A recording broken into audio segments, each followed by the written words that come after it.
में पहले consumer equilibrium in case of one community वाला पढ़ लिया था, ठीक है। टू कम्युनिटी के केस में पढ़ रहे हैं, मतलब अब कंज्यूमर जो है दो वस्तुओं पे पैसे खर्च कर रहा है, ठीक है, गुड्स एक्स और गुड्स वाई, ठीक है। देखो यहाँ पे क्या लिखा है कि consider situation when a consumer is buying commodity x and y with having income given income, how will this strike the equilibrium? कह रहा है कि अगर दो कम्युनिटी के ऊपर से पैसे खर्च करने हैं, जैसे मान के लिए एक x है और एक y है, दोनों के ऊपर पैसे खर्च करने हैं, ठीक है, तो एक तो दोनों से मिलने वाली जो यूटिलिटी होगी वो दोनों डिफरेंट होगी। हो सकता है उसका कोई एक दूसरे ज़्यादा प्रेफरेंस है, वो कम प्रेफरेंस वाला हो, ठीक है, तो पर घटेगी दोनों की मार्जिनल यूटिलिटी, हर यूनिट पे तो घट जाएगी, law of diminishing marginal utility तो वहां भी लगेगा ना, ठीक है।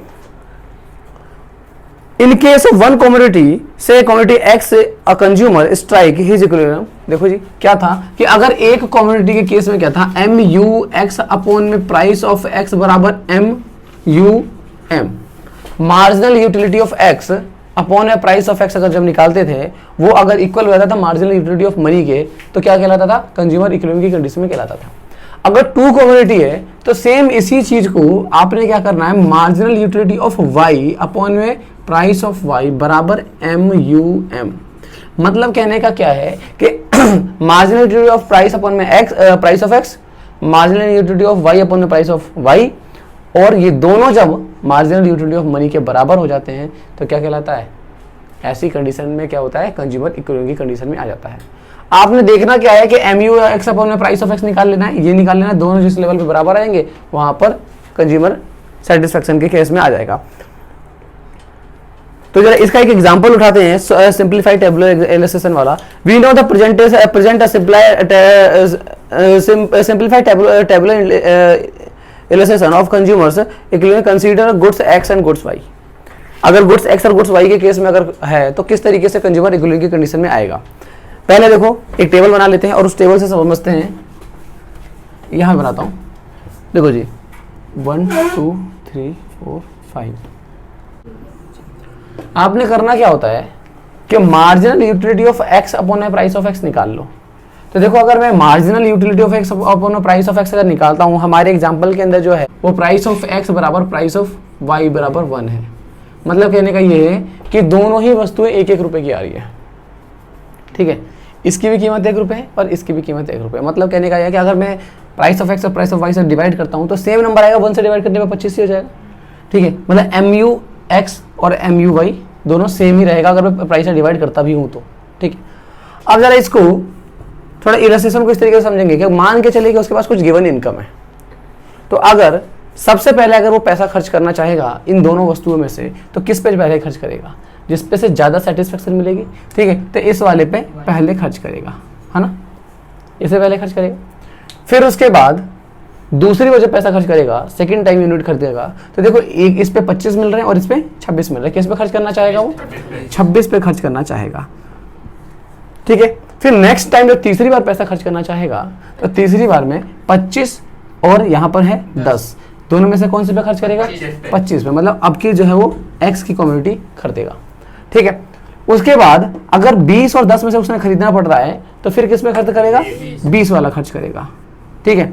उसके बाद अगर मान के चलो फिर से एक और यूनिट खरीदनी है तो उसके बाद क्या खरीदेगा, 15 और 10 में से चॉइस है उसके पास, तो ऑब्वियसली बात है 15 पे खर्च करेगा, ठीक है। अगला जरा देखो कि अगर उसके बाद 2 और 3 5 रुपए खर्च कर चुका है, 6ठा रुपये जब वो खर्च करना चाहेगा तो किस पे खर्च करना चाहेगा, इस पे या इस पे, दोनों बराबर। मतलब ये 6 यूनिट पे आकर के वो सेटिस्फेक्शन की कंडीशन में आ जाएगा, क्योंकि उसे दोनों ही यूनिट से, दोनों कमोडिटी से बराबर सेटिस्फेक्शन मिल रही है। इसका मतलब क्या है कि चाहे वो इससे खरीदे चाहे वो इससे खरीदे, दोनों ही कंडीशन में क्या है वो सेटिस्फेक्शन के केस में हिस्ट्री में आ जाएगा। समझ में आई बात, ठीक है। तो वो लेवल, जिस लेवल पे मार्जिनल यूटिलिटी ऑफ मनी जो है वो बराबर हो जाए, चाहे वो प्राइस वो कहते हैं गुड्स एक्स पे खर्च करे चाहे वो गुड्स वाई पे खर्च करे, दोनों पे अगर बराबर सेटिस्फेक्शन मिलने लग जाएगी तो वो लेवल क्या कहलाएगा, इक्विलिब्रियम की कंडीशन कहलाती है, ठीक है।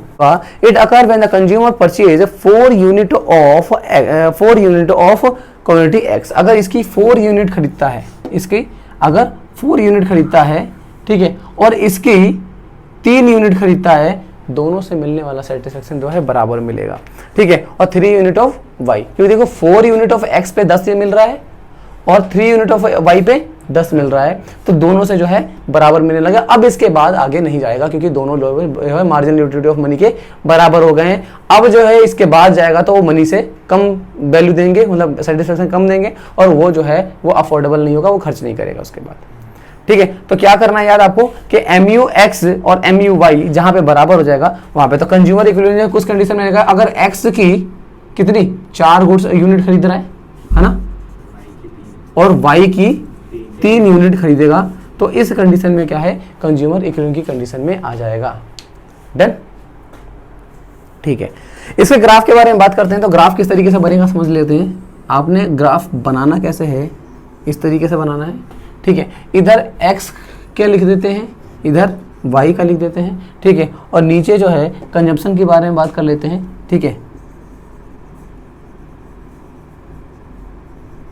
तो x जो है वो भी ऊपर से नीचे की तरफ घटता हुआ आएगा, ठीक है। और y जो है वो भी ऊपर से नीचे की तरफ घटता हुआ आएगा। जहां पर कट करेगा ना, ठीक है, वहां पर से जो पॉइंट बनेगा तुम्हारा वो x वाले की तरफ से बन रहा है कितना 4 यूनिट, और y वाले इधर साइड से 3 यूनिट और इधर साइड से 4 यूनिट करेगा, ठीक है। तो ये कंडीशन जो है ये क्या कहलाएगा, MU x equal to MU y आएगा।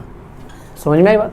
The basic limitation of utility analyse, जो हम लोग ये चैप्टर पूरा पढ़ रहे हैं, इसका जो है लिमिटेशन क्या है, सबसे बड़ी लिमिटेशन यही थी कि जो ये क्या बोलते हैं, इनका नाम क्या था, क्या नाम था इसका, मार्शल।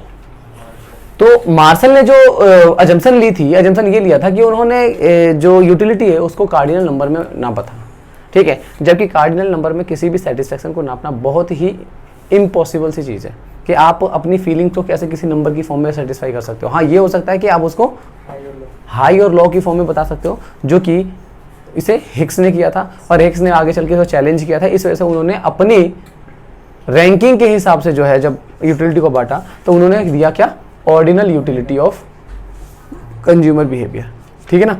तो वो जो है नेक्स्ट चैप्टर हम लोग उसमें पढ़ेंगे, ठीक है।